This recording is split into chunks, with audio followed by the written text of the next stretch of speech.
नमस्ते, मी रविकिरण काकडे. आत्ता आपण ज्या ठिकाणी उभे आहोत ते म्हणजे तोरणागडाच्या पायथ्याशी. पुण्यापासून साधारणतः 50 किलोमीटरच्या अंतरावरती हा किल्ला आहे. गडावरती जाण्यासाठी वेल्हे गावामधून एक रस्ता जातो. त्या रस्त्याने आपण वरती जाणार आहोत. चला, वे टू तोरणा.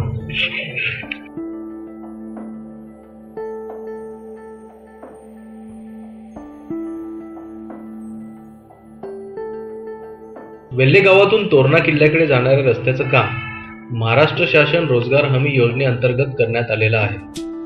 त्याचा हा एक छोटासा पुरावा.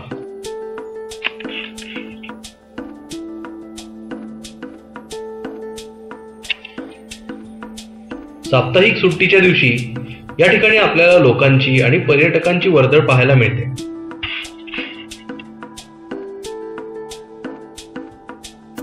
अतिशय रमणीय आणि निसर्गरम्य असा हा परिसर मनाला आनंद देऊन जातो.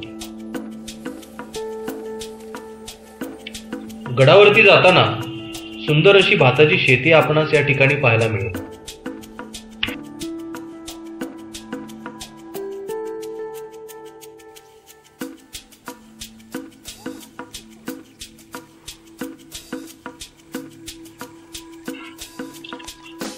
हौशी पर्यटक या ठिकाणी खास फोटोग्राफीसाठी आलेले आपणास आढळतील. या ठिकाणावरून आता आपल्याला साधारणतः 2 तासाचा प्रवास करायचा आहे. गडाची उंची ही समुद्र सपाटीपासून 1403 मीटर अशी आहे.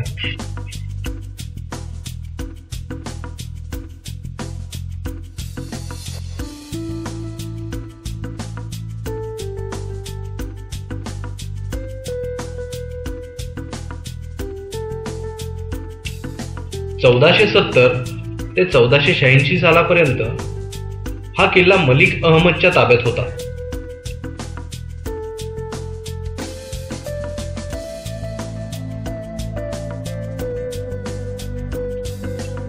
थोडे पुढे आल्यानंतर अप्रतिम असा जिवंत पाण्याचा झरा या ठिकाणी माझ्या नजरेस पडला.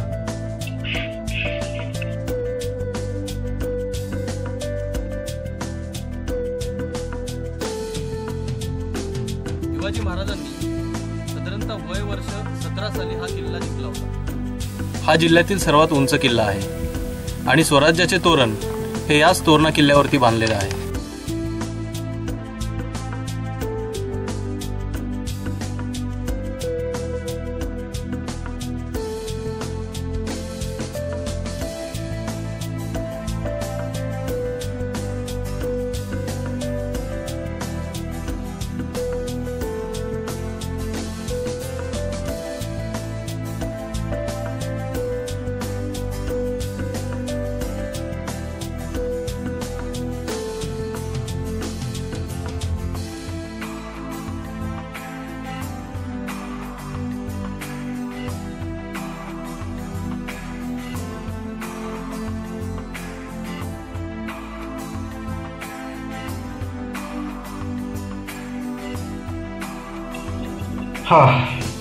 या घनदाट रस्त्याने आपण चालत आलेलो आहोत ते म्हणजे तोरणागडाच्या निम्म्या रस्त्यापर्यंत. हा किल्ला प्रचंडगड या नावानेही ओळखला जातो.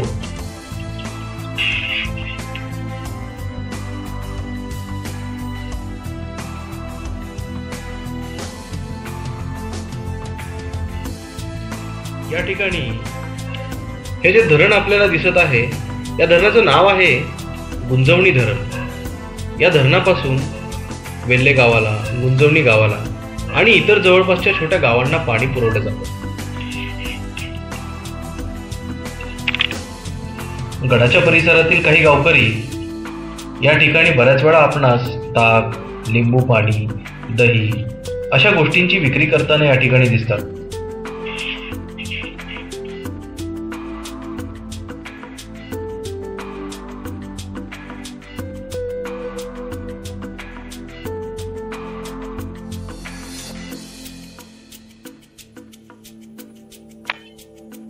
असं म्हणतात, गडाच्या दुरुस्तीच्या वेळी 3 हंडी सोन्याची नाणी सापडली होती. शिवाजी महाराजांनी ती गडाच्या दुरुस्तीसाठीच पुन्हा वापरली.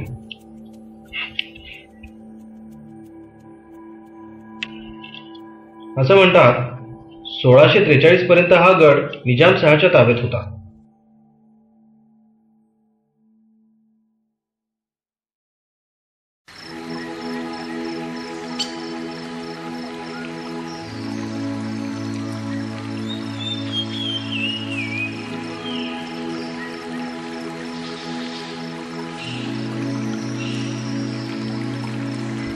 गडाच्या मध्यावरती आल्यानंतर मनमोहक अशी फुले आपल्या नजरेस पडतात.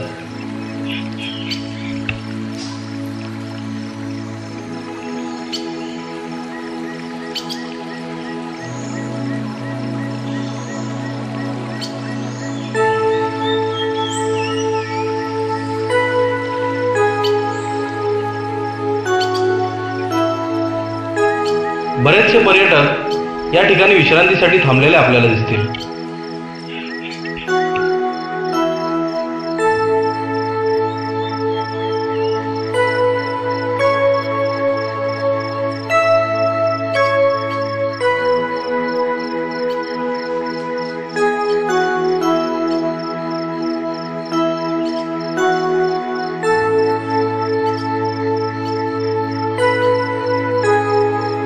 या ठिकाणी एका अवघड अशा पॅचवरती आता आपण आलेलो आहोत आणि इथून असं चढून आपल्याला वरती जायचं आहे. पूर्वीच्या काळी घोडे किंवा जे काही प्राणी असतील ते कसे जात असतील याचा आपण या ठिकाणी अंदाज लावू शकतो.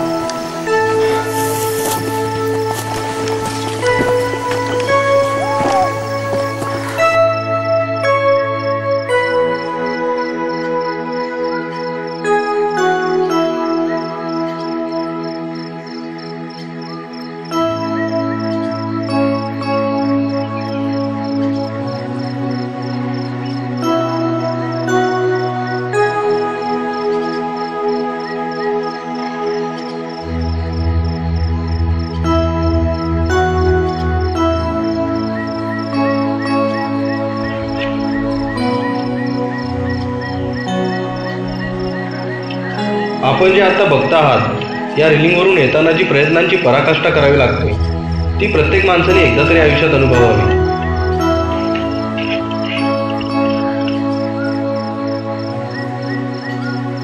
आता आपण या किल्ल्याच्या अंतिम टप्प्यात आलेलो आहोत.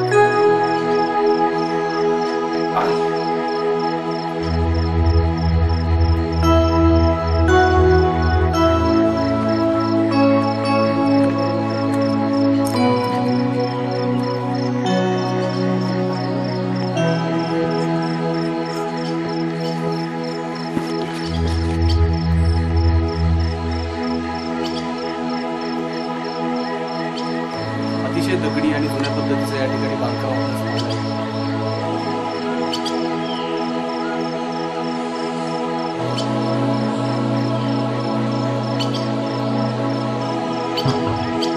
या दरवाजाला बिनी दरवाजा असे म्हणतात.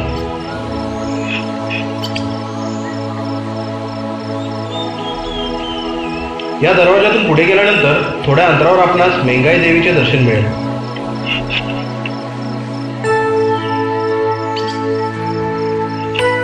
आता आपण गडाच्या परिसरात दाखल झालेलो आहोत.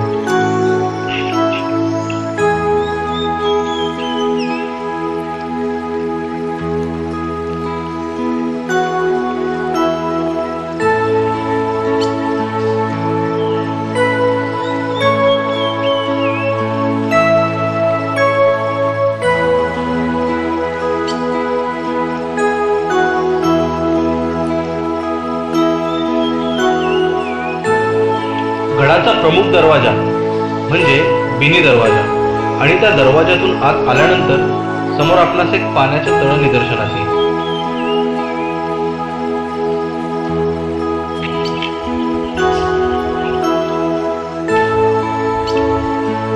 या ठिकाणी माशांना खायला घालताना मला वेगळाच आनंद प्राप्त होतो.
तोरणागड हा महाराजांचा एक आवडता किल्ला होता. त्याचं कारण म्हणजे ज्यावेळेस पुरंदरचा तह झाला त्यावेळेस महाराजांनी हा किल्ला आपल्याकडेच ठेवून घेतला.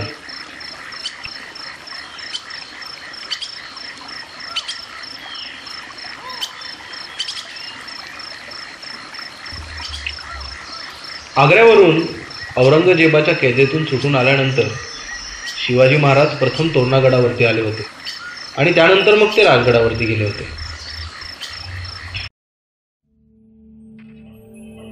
हे शिवकालीन महादेवाचे मंदिर.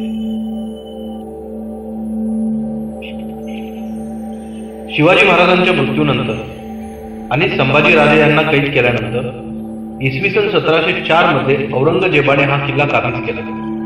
परंतु लवकरच म्हणजे 1708 मध्ये सैर नौबत नागोजी कोकाटे यांनी हा किल्ला पुन्हा काबीज केला.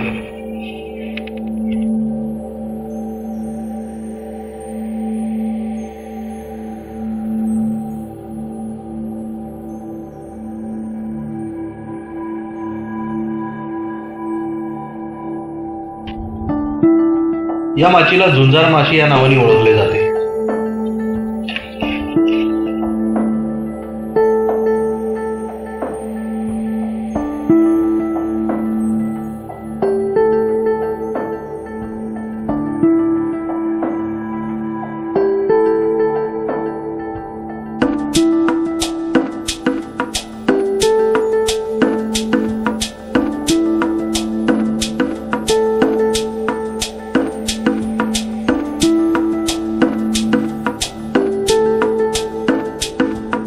आता माझ्या पाठीमागे हा जो किल्ला तुम्हाला दिसतोय त्या किल्ल्याला राजगड किल्ला असं म्हणून ओळखलं जातं.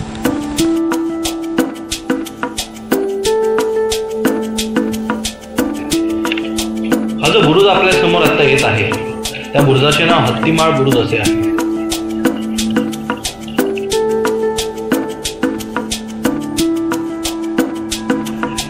या दरवाजाला कोकण दरवाजा असे म्हणतात.